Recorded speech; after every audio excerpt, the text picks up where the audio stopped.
Hello, this is a short introduction to my workshop paper, Adaptive Inducing Point Selection for Gaussian Processes, and I'll try to give a brief overview of what's happening. The idea is that we want to work with a streaming context. This is an online workshop after all, and we want to fit a GP to it. So let's say we get like four batches, one after another, and there's been this wonderful work by Tongui on variational streaming Gaussian processes, which help to solve this kind of problem. And this is how it would go. You would start with some inducing points, and you would train this model by moving the inducing points around.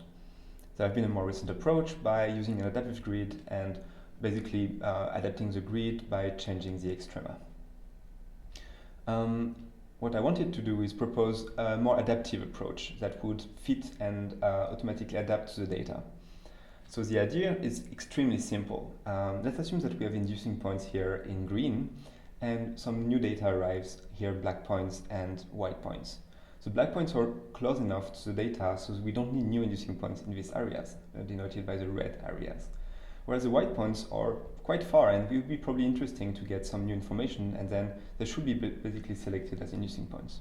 And the way this is done is using this maximum criteria. And now if you look what happens, well, it works pretty well, and we basically get the same thing as before. So, I mean, there's no improvement, right?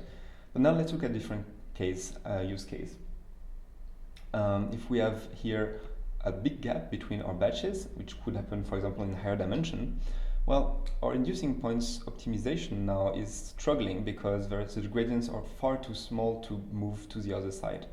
And on the other side, the adaptive grid just tend to put points in the middle, which doesn't make any sense or is not useful.